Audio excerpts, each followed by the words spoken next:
Paz do Senhor, meus irmãos do grupo Amigos da Bíblia.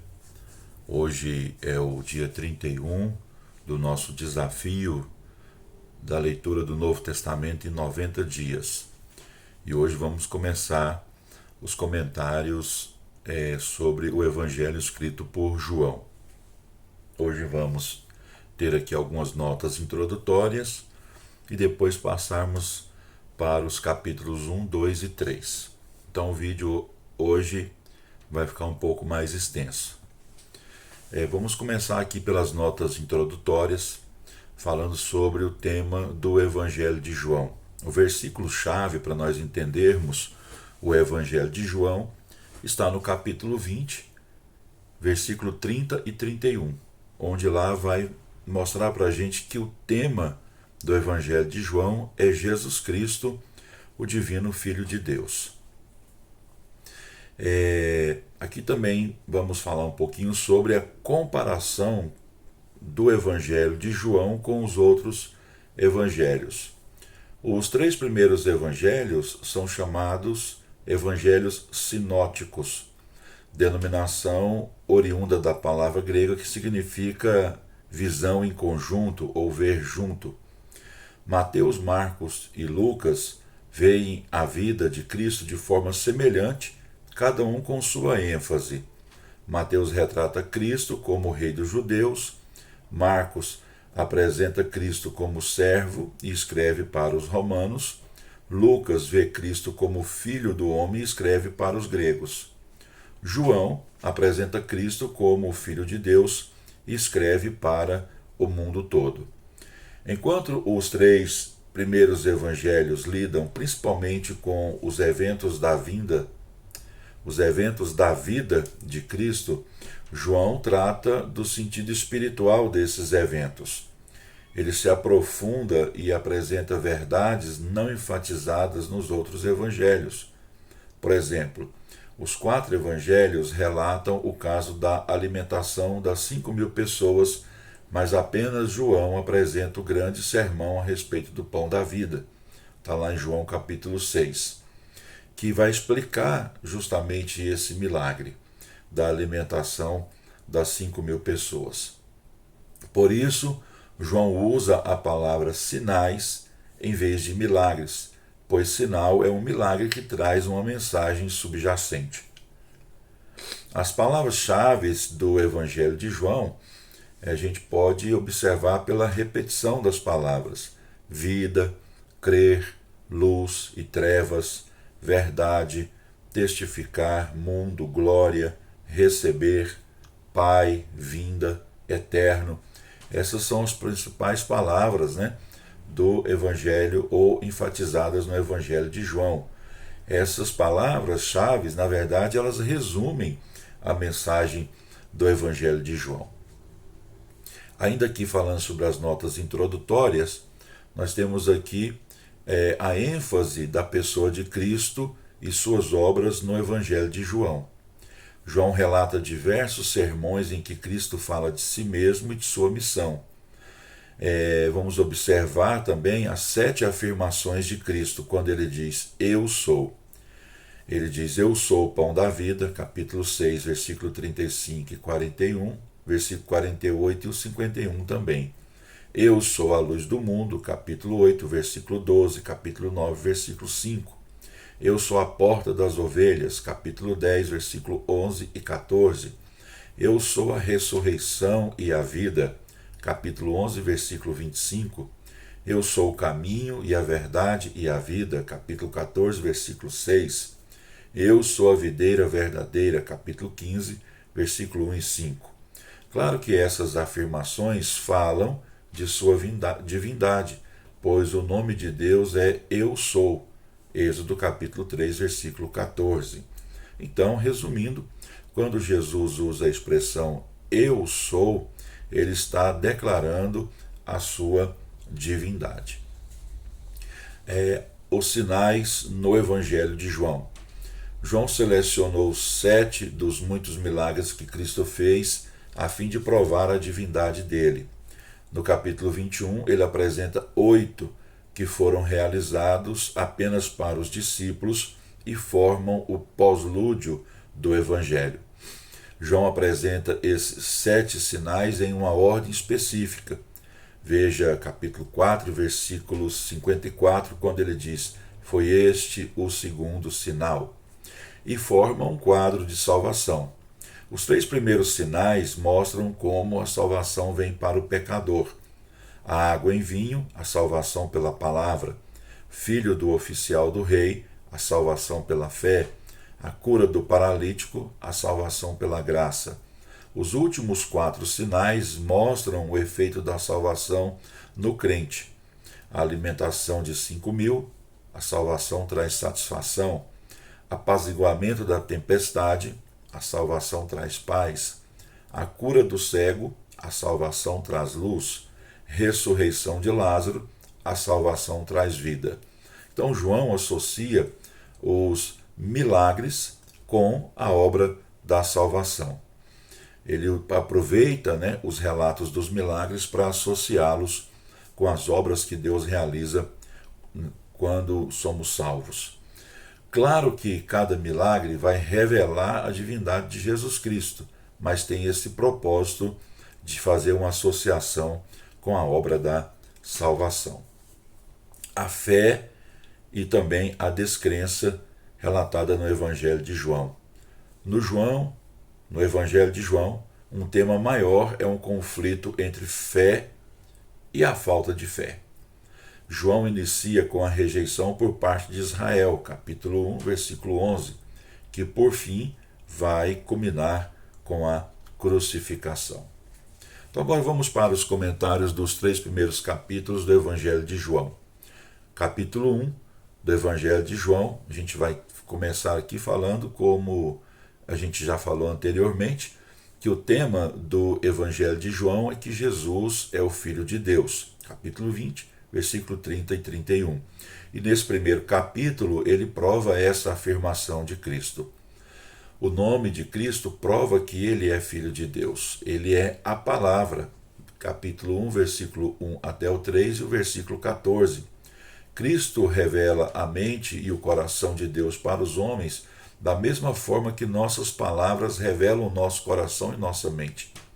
Quem vê a mim, vê o Pai. Jesus disse isso no capítulo 14, versículo 9. A palavra é composta de letras, e Cristo é o alfa e o ômega, a primeira e a última letras do alfabeto grego. Apocalipse capítulo 22, versículo 13. Aquele que explica o amor de Deus por nós. Cristo, como palavra, traz graça e verdade, capítulo 1, versículo 14 e o versículo 17. Todavia, se os homens não a recebem, essa mesma palavra transforma-se em ira e julgamento. Apocalipse capítulo 19, versículo 13. Cristo é a palavra de Deus viva e encarnada. A Bíblia é a palavra do Senhor escrita. Do versículo 4 até o 13 do capítulo 1, nós temos a declaração de que Jesus é a luz. Em Gênesis capítulo 1, o primeiro ato da criação de Deus foi produzir luz, pois a vida vem da luz. Jesus é a verdadeira luz, isto é, a luz original da qual se origina toda luz.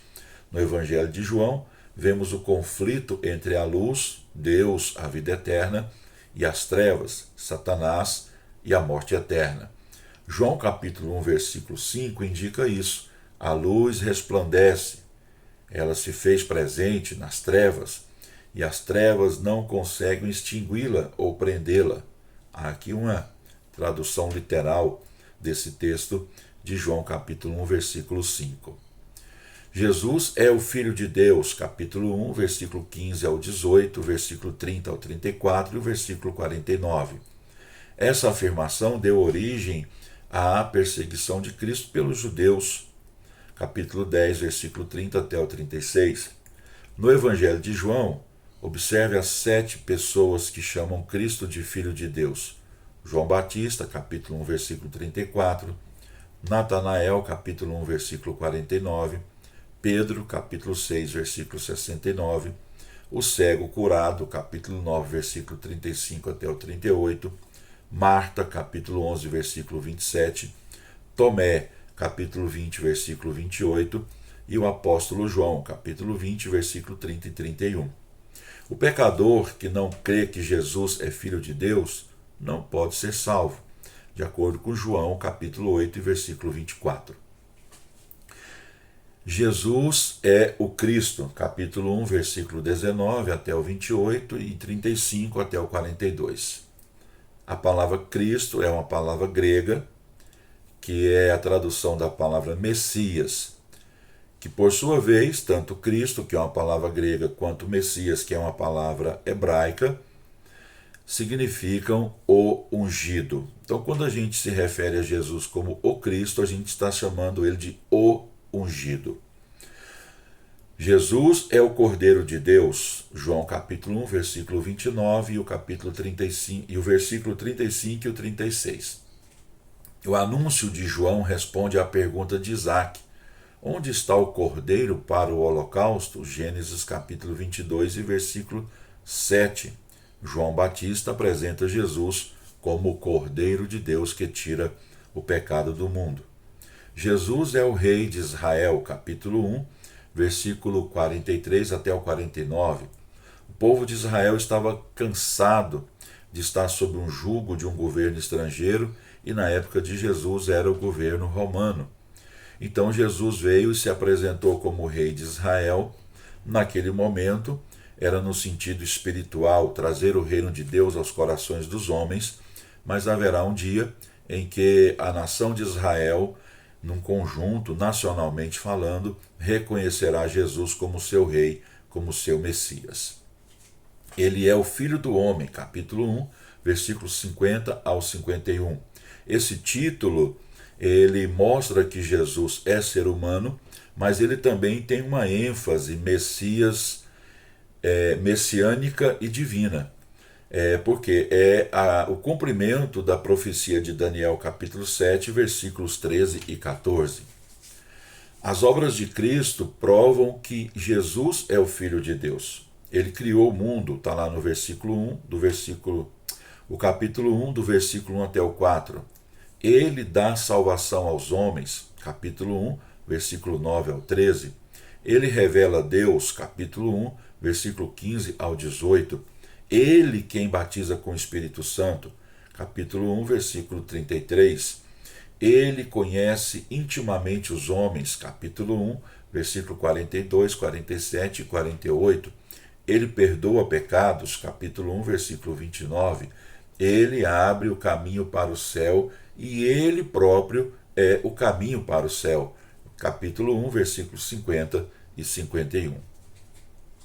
Os testemunhos provam que Cristo é o Filho de Deus. João, com frequência, usa a palavra testemunho como também o verbo testemunhar em seu evangelho. A gente pode ver isso no capítulo 1, versículo 7 e 8, versículo 15, capítulo 3, versículo 26 e 28, entre outros. As testemunhas bíblicas são confiáveis porque tiveram contato pessoal com Jesus Cristo. Essas testemunhas foram diversas. Podemos citar aqui João Batista, João o apóstolo, os profetas do Antigo Testamento, o Espírito Santo, André, Filipe, Natanael, dentre outros. João, capítulo de número 2. João 2 e 11 afirma com clareza que a transformação de água em vinho foi o primeiro milagre que Jesus realizou. Lembre-se que João registrou esses sinais com a finalidade de provar que Jesus é Deus e para que assim as pessoas acreditassem nele e fossem salvas. E também para que os discípulos crescem que ele era o Messias enviado. Do versículo 1 até o 12 do capítulo 2 de João, nós temos aqui lições dispensacionais. Nós temos aqui o fracasso de Israel, porque uma das características do Messias, quando ele viesse, é que ele ia operar grandes sinais. E um sinal tão extraordinário quanto esse, transformar água em vinho, né? João deixa para relatar no início esse primeiro milagre, e ali fica demonstrado o início da rejeição de Israel. E isso mostra que Israel fracassou em crer no Messias enviado. Nós temos aqui também lições doutrinais. Como o pecador é salvo, se observar as notas introdutórias a João, nós vamos ver que os 7 sinais mostram como o pecador é salvo e os efeitos disso na vida dele. O primeiro milagre, onde Jesus transforma a água em vinho, mostra-nos que a salvação acontece por intermédio da palavra de Deus. Então vamos atentar para os símbolos aqui. Ali havia uma multidão sedenta. A Bíblia convida o pecador sedento a vir a Cristo, em busca de salvação e de satisfação. Ali tinha talhas vazias, que representam a dureza e o vazio do coração humano. Elas foram cheias de água.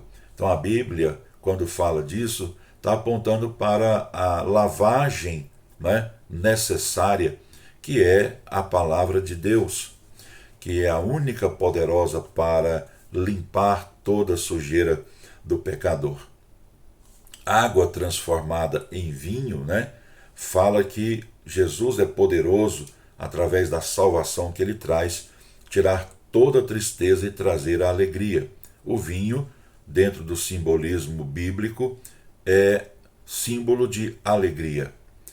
Aqui diz o terceiro dia. Então isso prenuncia a ressurreição de Jesus.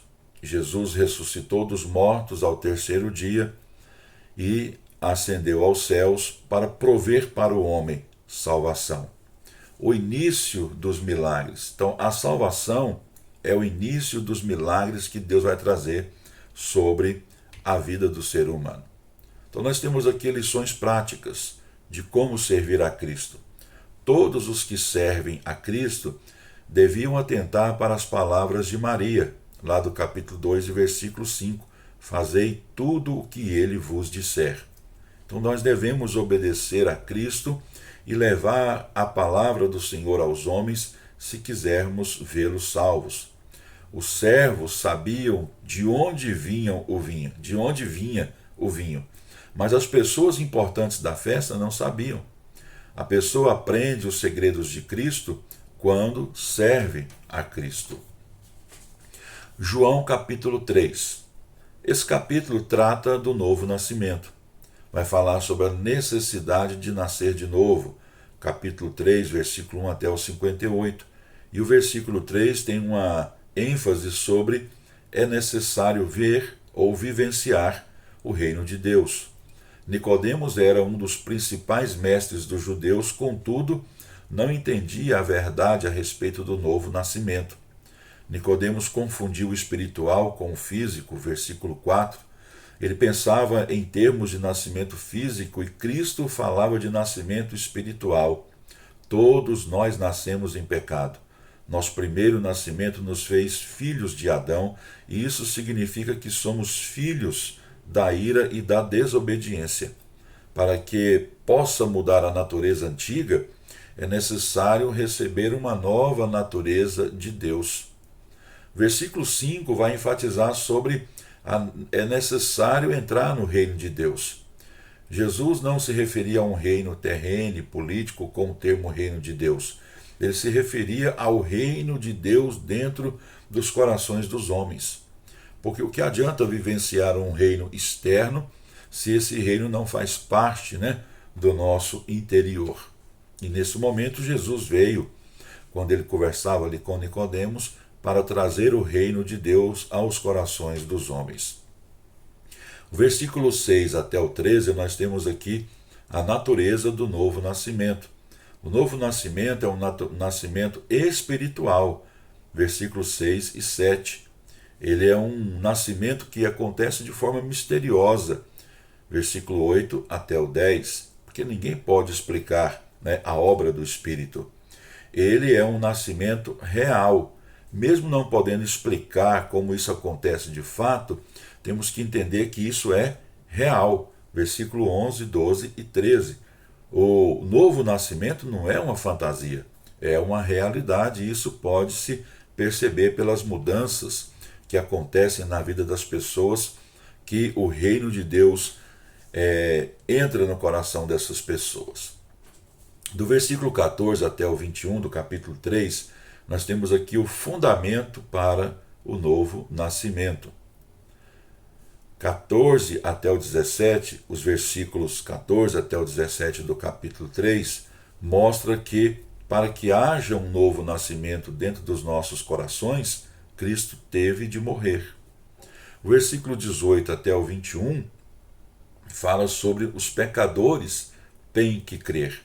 Em Números 21, a ordem de Deus para Moisés era para ele levantar a serpente de bronze e dizer a todos os homens que olhassem para ela pela fé ou com fé. Não olhar significava condenação. Olhar pela fé significa salvação. Então, para que haja salvação, é necessário que os pecadores creiam que Jesus pode salvá-los, assim como aconteceu com aquela serpente de bronze levantada no deserto. E por último, do versículo 22 até o 36, nós temos aqui uma certa confusão, uma certa dificuldade de entender sobre o novo nascimento.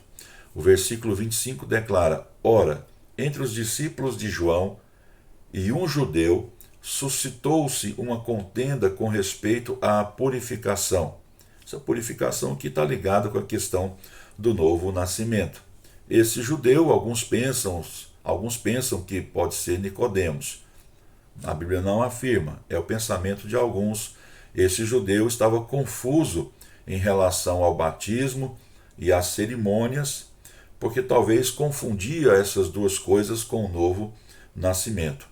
João Batista então encaminha esse judeu até Cristo, e a ênfase quando João Batista o encaminha até Cristo recai não sobre essas cerimônias ou esses rituais, mas sobre o crer. Está lá no versículo 36. É evidente que Nicodemos e também esse judeu saiu das trevas e no fim tornou-se um cristão que nasceu de novo. A gente vai observar mais à frente na história do Evangelho de João e também dos outros evangelhos que aquela conversa que Jesus teve com Nicodemos, relatada aqui no capítulo 3 de João, culminou na aceitação de Nicodemos a Cristo como seu Salvador. E isso vai ficar demonstrado no decorrer da história dos evangelhos. Então, Nicodemos aceitou a Cristo e nasceu de novo, ou seja, entrou para o reino de Deus e vivenciou esse reino de Deus até os últimos momentos da sua vida. E isso fica bem claro quando ele, junto com José de Arimateia, são aqueles que vão articular, junto com as autoridades romanas, o cuidado com o corpo de Jesus quando Jesus morreu no Calvário. Termina aqui mais um vídeo. Aqui hoje foi um vídeo um pouco mais extenso por causa da demanda de assuntos, Então, Deus abençoe sua vida. Vamos sempre acompanhar os vídeos, lendo os textos para uma maior compreensão. Lembrando vocês que os nossos comentários, e vai ser assim durante o Evangelho de João, serão extraídos e editados e mudados aqui conforme a nossa necessidade do comentário bíblico UERSB. Deus abençoe e até o próximo vídeo.